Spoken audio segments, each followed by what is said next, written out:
Bonjour à toutes et tous. Nicolas Lagrange, je suis journaliste à l'agence de presse AEF Info. Notre thème de débat, manager au XXIe siècle, naviguer dans un monde en mutation. Alors on va faire court sur les transformations auxquelles les managers font face, mais elles sont quand même multiples, technologiques. On peut penser à l'IA sociétale, en particulier avec le nouveau rapport au travail des salariés en général et des jeunes en particulier, la moindre appétence aussi pour le management qu'on constate depuis plusieurs années, transformation générationnelle avec de nouvelles aspirations, de nouveaux entrants sur le marché du travail, les enjeux d'évolution de carrière des seniors, on vient d'en parler, ou encore le nombre croissant de salariés en reconversion. Transformation également organisationnelle avec le déploiement du télétravail ou encore l'émergence des slashers. Vous savez, ces personnes qui cumulent plusieurs jobs.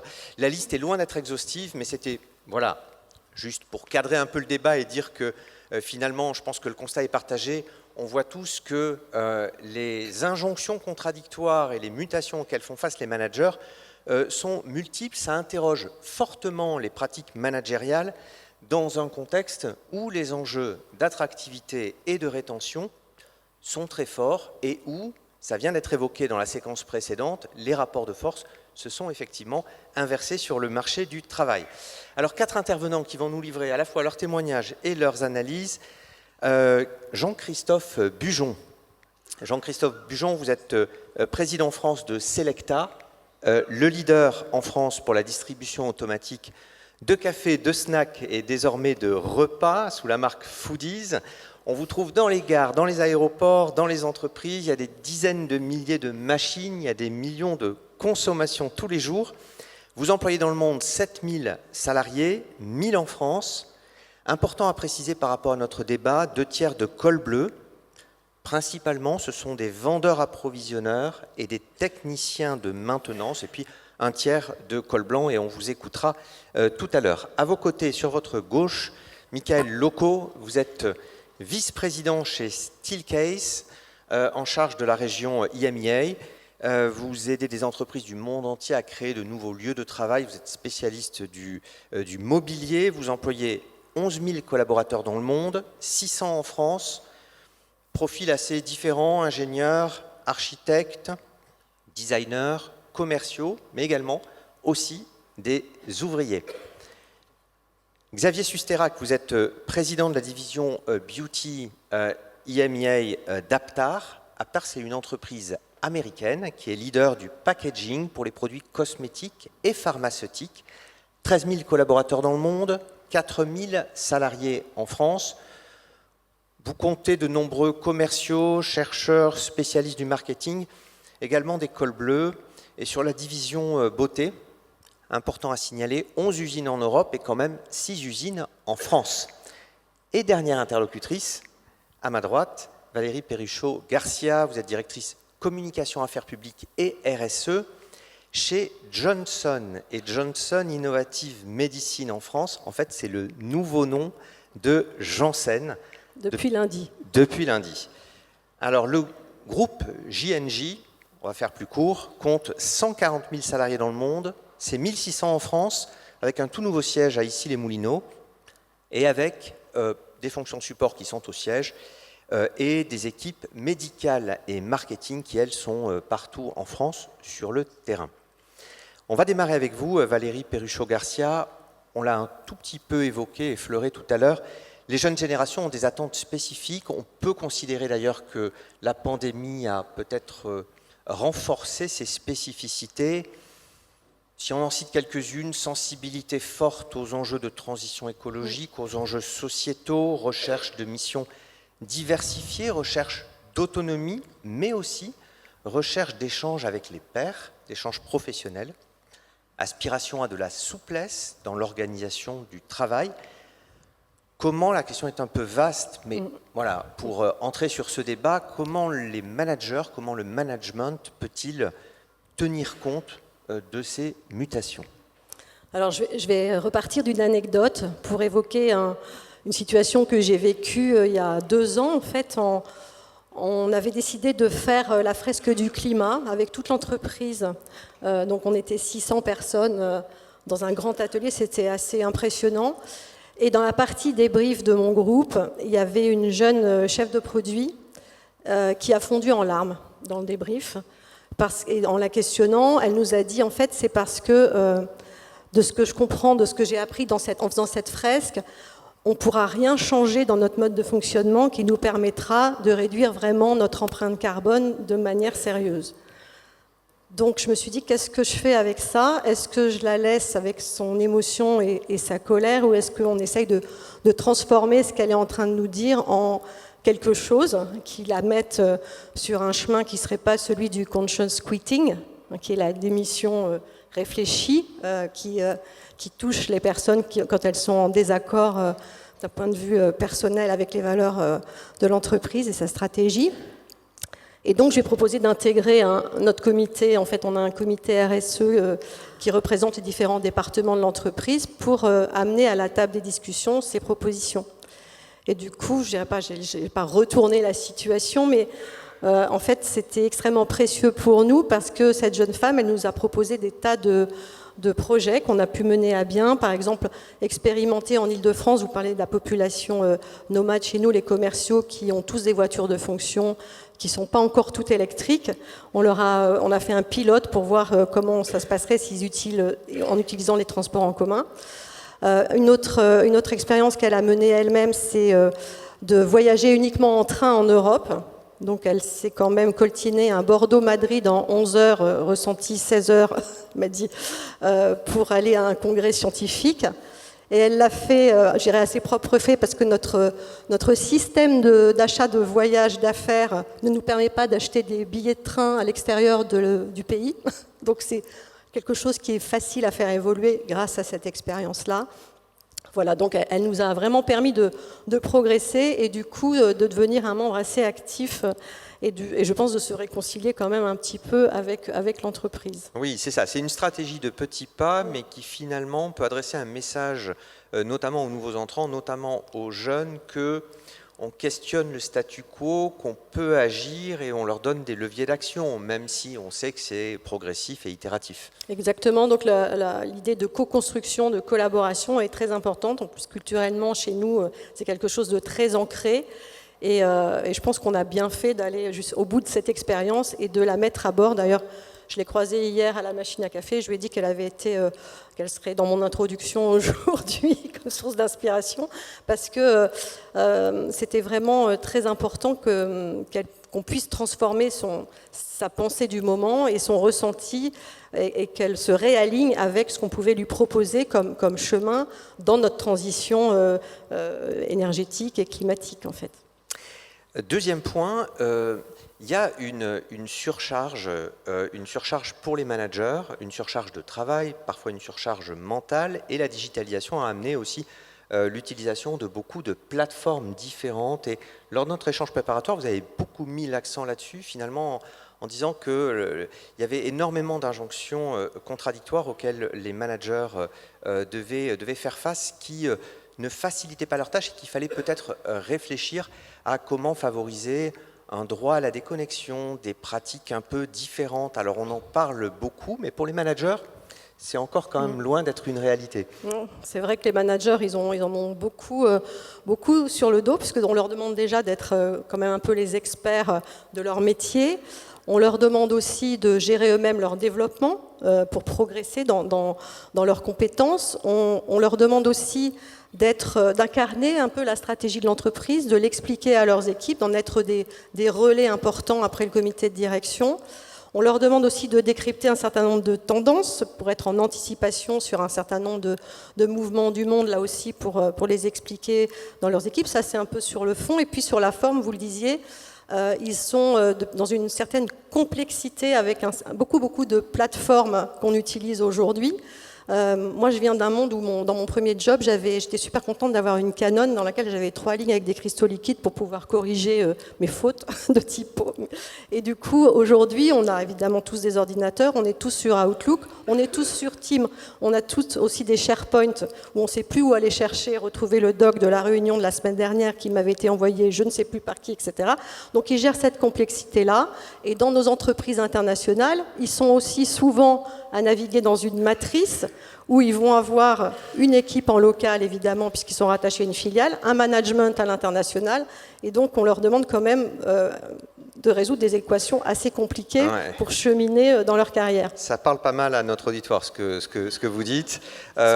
Vous avez mis en place, alors ça peut paraître anecdotique, mais en tout cas c'est un premier élément, une sacralisation du vendredi après-midi comme un moment où on peut ne pas avoir de réunion. Alors, initiative louable, qui fonctionne plutôt bien en France, mais qui ça marche en France, c'est un peu un vœu pieux quand même. Voilà, le vendredi est bloqué dans tous les agendas sur toute l'année. Ça s'appelle le booster, AIR, c'est pour prendre l'air, voilà, réfléchir à autre chose, éventuellement se former, éventuellement s'inspirer en regardant des conférences, etc., ou en se formant en ligne. Ou même aller voir une expo, rien n'est interdit. Dans la réalité, quand on est dans une boîte internationale, évidemment, les Américains peuvent nous mettre des réunions le vendredi après-midi ou d'autres pays européens, et d'ailleurs, ils le font.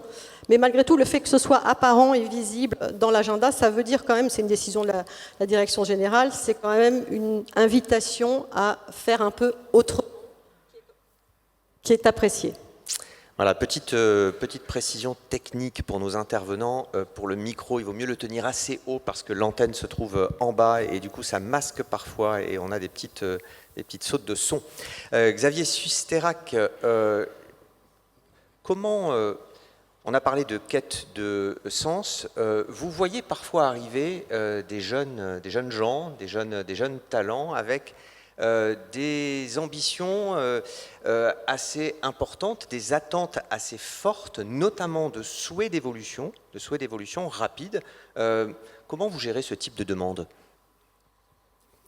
Alors, effectivement, on en voit un certain nombre, pas tous, et c'est une question assez complète. En fait, on voit aujourd'hui des jeunes arriver, se présenter, démarrer dans la société avec effectivement des ambitions démesurées, mais des jeunes talentueux. Et je vois aujourd'hui, parmi les jeunes générations, des talents absolument incroyables, mais une génération qui est complètement différente de ce que nous, les plus anciens, connaissons, les plus de 40 ans, c'est la plaisanterie. Et donc, comment gérer tout ça ? Comment comprendre leurs attentes ? Ils attendent effectivement un sens. Il y a un certain nombre de demandes totalement différentes. On parle d'ailleurs, quand ils sont recrutés, pas énormément de salaire. Si on leur offre une voiture de société, ils disent non, j'en veux pas, je vais prendre le métro ou alors une voiture électrique éventuellement. Donc il y a tout ça, puis il y a des attentes au niveau de l'environnement, un environnement divers et inclusif, ça c'est important, d'avoir un sens, un certain nombre de sujets sur l'éthique, sur la responsabilité sociale et environnementale, etc., etc. Donc tout ça est très différent. Et on voit, alors je dirais, il y a un petit peu deux catégories. On voit aujourd'hui, je crois que les statistiques le montrent, énormément de jeunes talents, jeunes sortis de l'école, pour lesquels le travail est moins important qu'il ne l'était dans le passé. Il y a des statistiques qui disent que pour les jeunes diplômés, je crois en 1980, pour 90%, le travail était important. Aujourd'hui, je ne sais plus, je crois que c'est une vingtaine de pourcents. Ça a changé. Et petite précision d'ailleurs, Xavier Susterrac, cette donnée-là, statistique, elle s'applique pour le coup aux jeunes, mais à toutes les catégories d'âge. Oui. Le travail était cité avant en deuxième, après la famille, mais avant les loisirs, etc. Aujourd'hui, ça arrive en quatrième position, derrière trois autres critères, et c'est vrai pour toutes les classes d'âge. Tout à fait. Et je crois que dans les années 80, quand on interviewait des jeunes étudiants, 90% voulaient devenir manager. Je crois que selon les études aujourd'hui, c'est entre 15 et 35%. Donc là aussi, ça a changé. Et par ailleurs, on a effectivement des jeunes qui arrivent et sortis de l'école, je me dis, moi, j'ai tel diplôme, et il va falloir me faire un plan de carrière, hein, puis j'aimerais bien être CEO dans 5 ou 6 ans si c'est possible. Je dis, bon, il va falloir se calmer, on va faire les choses une par une. Et également, des fois, bon, le manque de maturité qui est normal, ils ont besoin d'énormément d'accompagnement. J'ai vu les jeunes me dire, voilà, j'ai une expérience commerciale, j'étais 2 ans dans mon bureau à faire des PowerPoints sur des aspects commerciaux. J'ai dit, oui, mais est-ce que tu as rencontré des clients ? Non, mais ça, j'ai pas besoin, je vais aller beaucoup plus vite. Et là, on se dit, il manque quelque chose. Donc, il faut les accompagner, il faut pouvoir les aider, il faut revenir un petit peu aux fondamentaux. Mais d'un autre côté, je vois une rapidité d'exécution, C'est un petit peu des fois la génération TikTok, hein, ils arrivent avec 3 téléphones en même temps, faire 5 choses différentes. J'ai des enfants qui ont fait leurs études, sont en Allemagne, 28, 25 et maintenant 13 ans. Et je vois une évolution considérable, une rapidité alors je ne vais pas dire une intelligence, parce qu'on va parler, je crois, de QI, de QE, de tous ces aspects-là, c'est important, mais une façon de faire totalement différente. Et je pense qu'il faut savoir qui doit s'adapter. Je pense un petit peu les deux. Ce sont les plus anciens qui doivent s'adapter, et puis les plus jeunes qui doivent comprendre aussi à quelle vitesse on peut gérer une carrière et comment on fait ça. Quelques éléments, quelques leviers, selon vous, qui peuvent permettre de créer un environnement de travail propice et en lien avec à la fois les attentes de l'entreprise et les attentes de ces nouvelles générations. Alors, je crois d'abord, dans ce nouveau monde, on voit effectivement le télétravail. On a entendu aujourd'hui beaucoup l'impact de l'intelligence artificielle, tous ces aspects-là. Et puis un éloignement aussi, parce que le télétravail, c'est très pratique. Je pense que les gens travaillent plus qu'avant. En tout cas, c'est ce que je vois chez nous. Pas forcément de façon plus coordonnée. C'est toujours work hard ou work smart. Ça, c'est un vrai sujet. Et l'éloignement présentiel a créé, je pense, des fois un manque de confiance. Et là, on arrive dans une situation où il y a 2 extrêmes possibles. Pour les managers, il y a ce qu'on appelle le laisser-faire, en priant que tout se passe bien. Ça ne se passe pas toujours très bien. Ou alors, il y a le micromanagement, qui est la pire des solutions. Et donc, la solution, c'est comment gérer cette situation avec ces jeunes talents. De mon point de vue, c'est leur laisser, d'abord, les coacher, les suivre, les aider, et puis leur laisser des responsabilités, mais en regardant quand même, donc manager par objectif. Et puis, moi je dis toujours à des jeunes qui me disent « moi j'aimerais avoir cette responsabilité, ce projet », je dis « bon écoute, voilà, j'ai la bonne et la mauvaise nouvelle. La bonne nouvelle, c'est que tu vas être responsable du projet. » Elle a dit ben, « écoute, merci, formidable, c'est parfait, mais quelle est la mauvaise ?» La mauvaise, tu vas être responsable du projet. Là, ça met un petit peu de temps, et ils comprennent relativement vite. Et je pense que c'est ça qu'il faut faire aujourd'hui, c'est responsabilité. On dit toujours accountability, c'est ça le grand sujet. Jean-Christophe Bujon, chez Selecta, comment ces changements générationnels, ces nouvelles attentes, ces nouvelles exigences influencent-elles la manière de motiver les collaborateurs et de les fidéliser ? J'aimerais rebondir sur ce que Xavier vient de mentionner, à savoir la responsabilisation des salariés, de tous les salariés et les jeunes en particulier.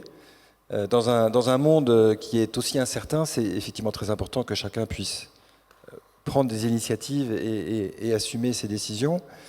Dans une entreprise comme Selecta, qui était une entreprise qui n'allait pas très bien il y a quelques années, et qu'il a fallu transformer pour embarquer tous les salariés, pour s'assurer qu'effectivement le sentiment d'appartenance se développait, pour pouvoir créer une nouvelle culture d'entreprise, eh bien, la solution ou le moyen que nous avons choisi pour responsabiliser les uns et les autres, c'est d'abord de s'assurer que les décisions étaient prises collectivement, pas individuellement, mais qu'on mettait les gens autour de la table, sans pointer du doigt, sans stigmatiser l'un ou l'autre, mais en essayant de créer ensemble des solutions pour transformer l'entreprise.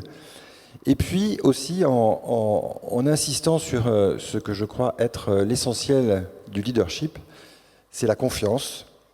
La confiance qu'on est capable de développer dans l'entreprise, la confiance que chacun doit développer progressivement en soi-même, la confiance entre le chef et son collaborateur, la confiance entre les équipes pour le travail en équipe, et puis la confiance dans le futur. Oui, on peut y arriver tous ensemble.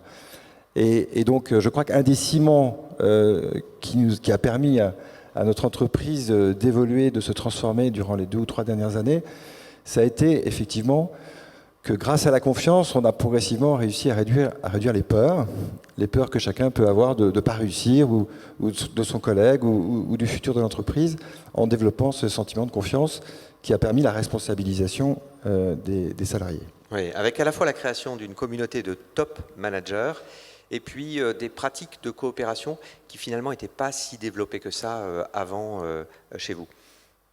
Écoutez, je ne connais pas le passé, je sais simplement ce qui s'est passé depuis 2 ou 3 ans. Ce qui est sûr, c'est que nous étions confrontés à une montagne de problèmes et qu'il fallait effectivement que dans cette complexité, on soit capable de mettre toutes les énergies et tous les cerveaux ensemble et sans essayer une fois de plus de savoir qui était responsable, qui était fautif. Ça, c'est pas très intéressant. Ce qui est important, c'est que chacun se dise « oui, je peux contribuer, je peux travailler avec cette solidarité avec mes collègues » pour permettre de construire quelque chose qui fonctionne mieux. Et ce sont des petites actions du quotidien qui progressivement font la réussite d'une entreprise. Oui, alors vous avez une particularité, c'est qu'il y a un grand nombre de collaborateurs qui passent rarement au bureau. Justement, tous ceux qui sont sur le terrain, ils y passent de temps en temps.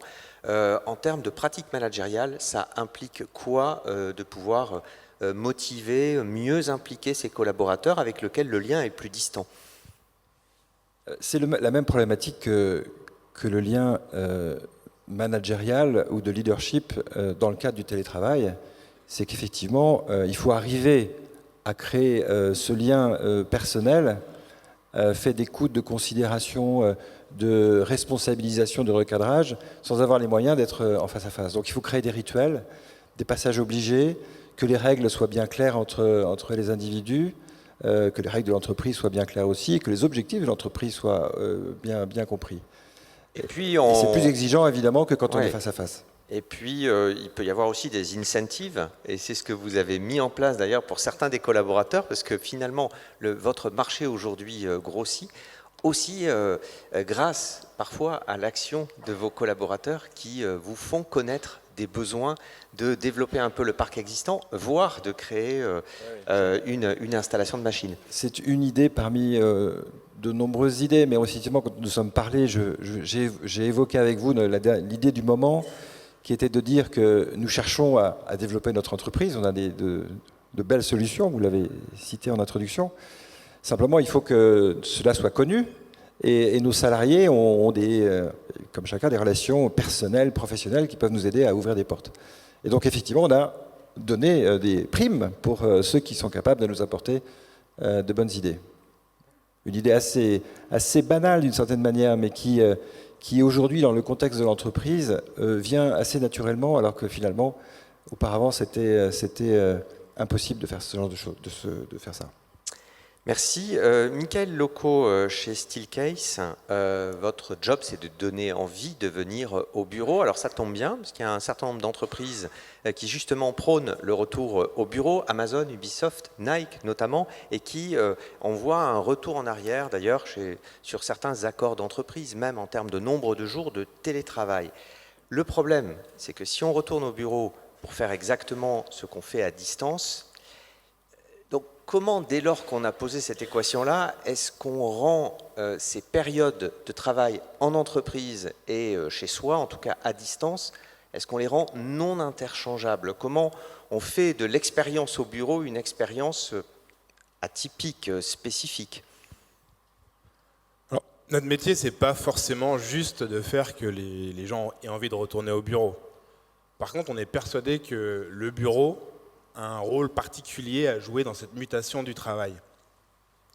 Pour ça, je vais donner un exemple qui n'a rien à voir avec le monde du travail.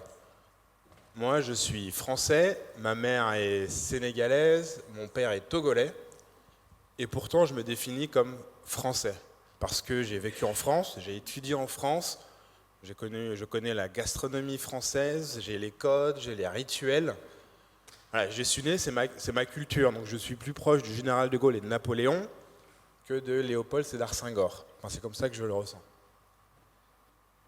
Et donc, pourquoi je vous dis ça? C'est un peu pareil dans le monde de l'entreprise.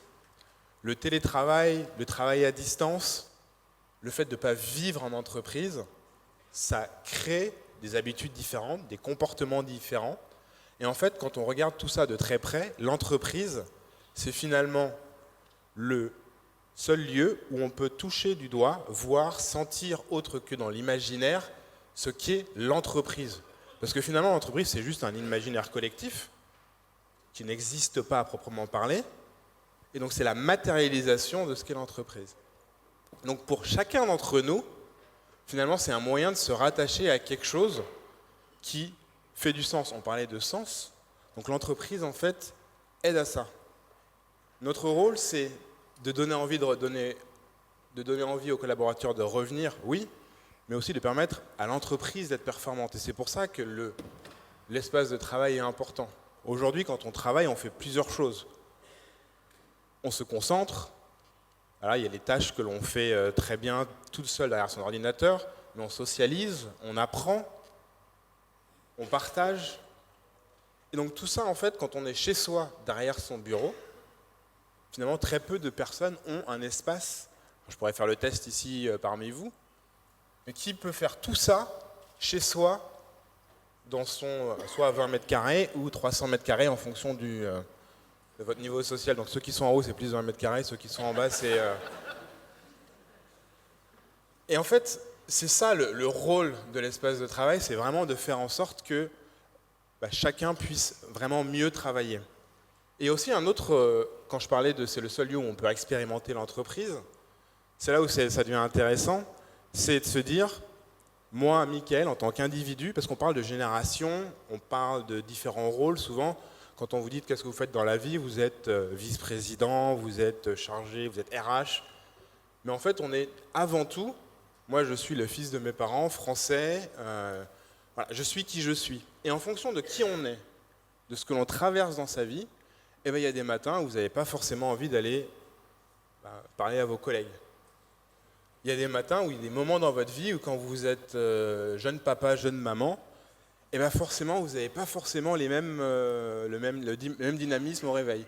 Ou alors quand vous en avez 60, vous êtes peut-être plus disposé à travailler peut-être plus longtemps parce que vous avez plus de moyens, vous voulez partager les connaissances. Donc, D'où des espaces de travail où finalement on a ces différents univers, on peut faire du coworking, on a des espaces un peu plus isolés si on veut pas trop, et puis on a beaucoup d'entreprises aussi, alors c'était Accenture qui avait commencé un des premiers groupes il y a une quinzaine d'années avec finalement pas autant de places de bureau que de salariés, il y avait une rotation, les gens n'avaient pas le même emplacement, chaque jour ils pouvaient en changer.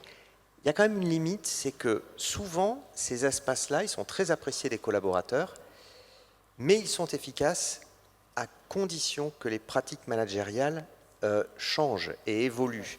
Or, parfois, quand on reste sur du top-down, finalement, l'appropriation de ces espaces-là, elle est limitée. C'est un des enjeux réels, et c'est pour ça que manager au XXIe siècle, c'est plus dur, c'est les espaces doivent permettre à chacun d'entre nous de pouvoir faire ce qu'on a besoin de faire à un instant T.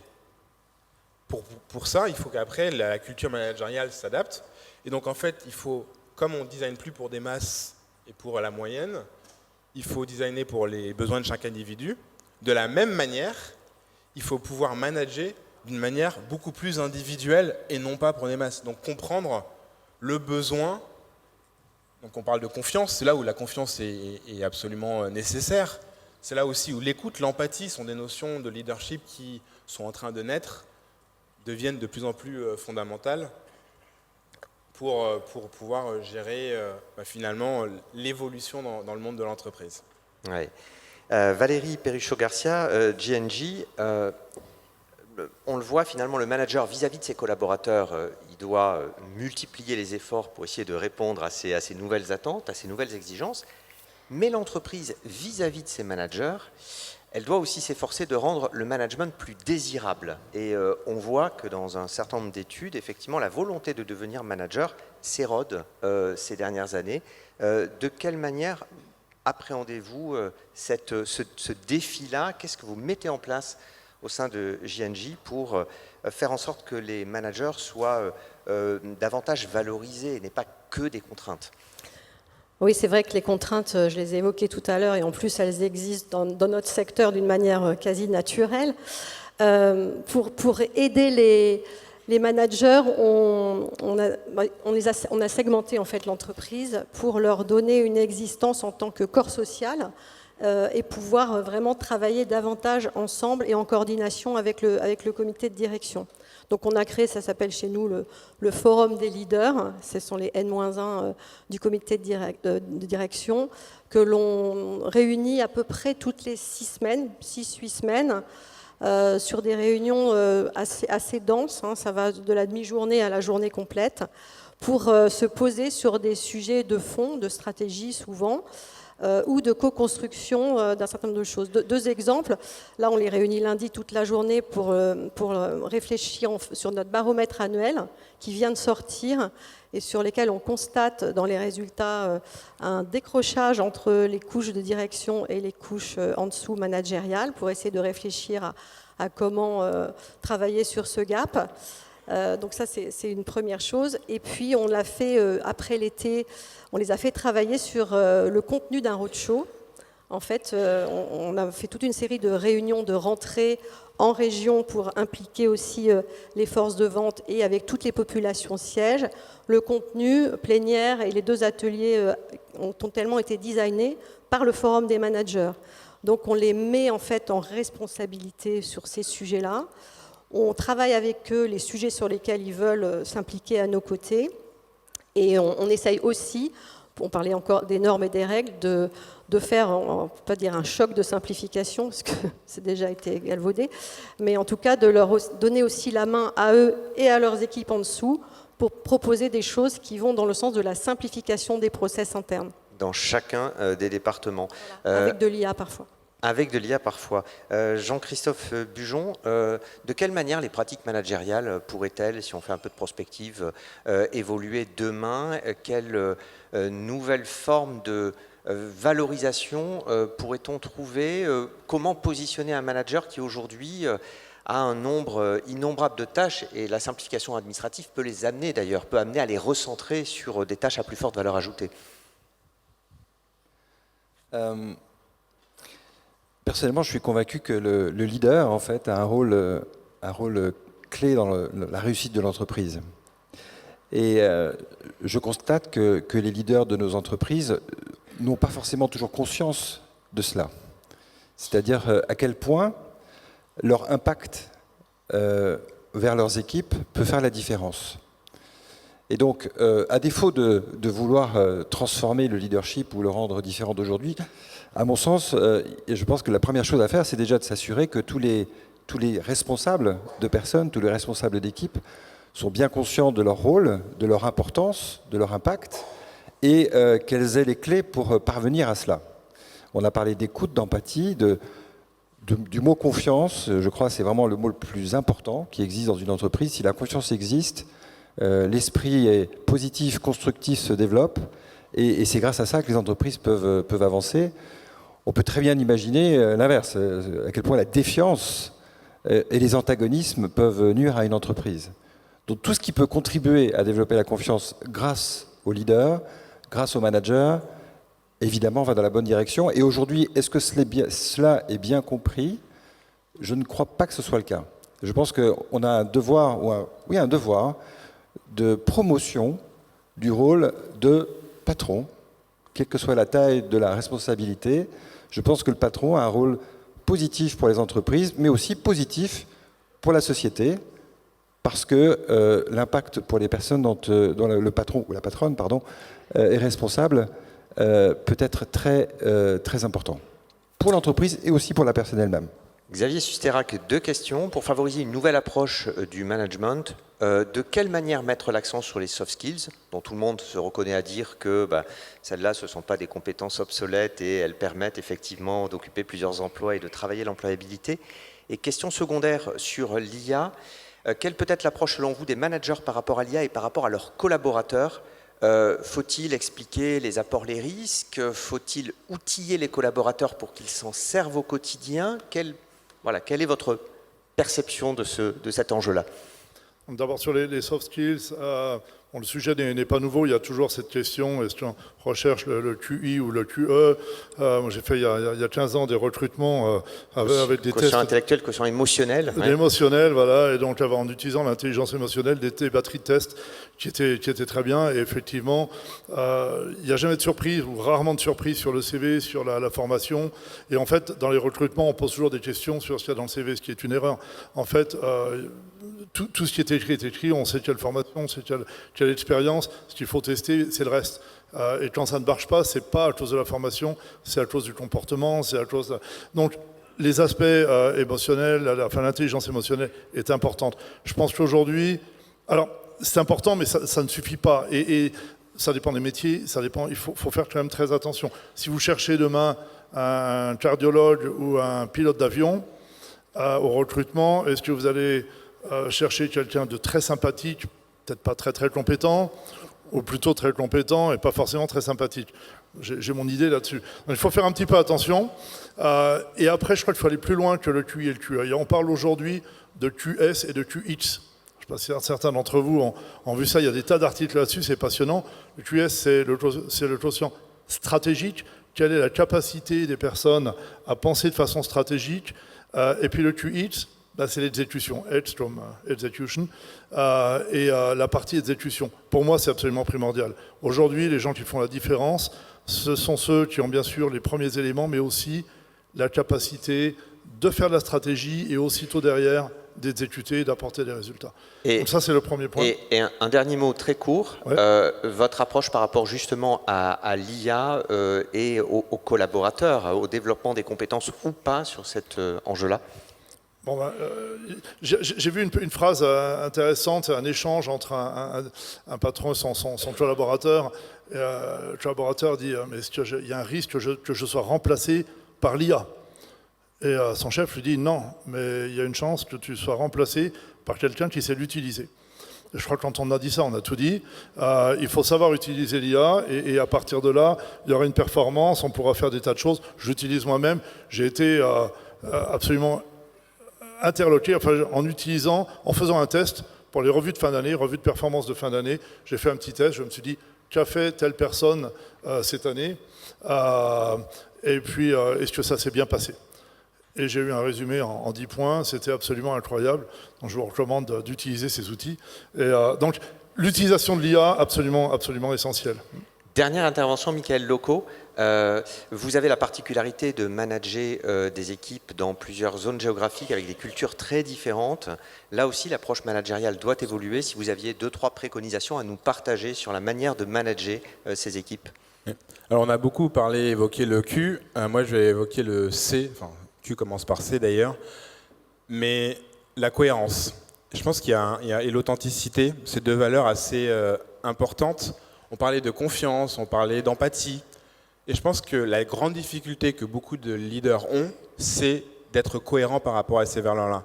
Aujourd'hui, est-ce qu'on peut dire à un collaborateur « je te fais confiance, mais je te demande d'être au bureau le mardi » Est-ce qu'on peut dire à un collaborateur « je te fais confiance, tu es le meilleur, par contre, il faut que tu travailles comme ci » ou comme ça. Oui. Or, on a une culture du présentéisme qui est encore assez forte en France, par rapport aux pays anglo-saxons. C'est pas juste le présentéisme, c'est vraiment de la cohérence. Est-ce qu'on peut promouvoir de la collaboration si on dit aux personnes, finalement, en fait, tu peux pas travailler ici ou tu peux pas travailler là. Donc c'est vraiment ça. Et les collaborateurs le ressentent. Il y a aussi l'expérience et le ressenti qui est très important et qui va devenir de plus important. On parlait de sens et les collaborateurs, c'est fortement lié. Aujourd'hui, on parlait de... Enfin, c'est pas que juste le sens, d'ailleurs. Je pense que c'est pas juste l'intention qui compte. C'est finalement jusqu'où on va. Il faut que ça soit vraiment dans les conséquences. Et donc voilà. Donc tout ça, c'est extrêmement lié. C'est ce qui fait la difficulté aussi de manager dans le monde d'aujourd'hui. Merci beaucoup à tous les quatre pour ces échanges très éclairants. Merci.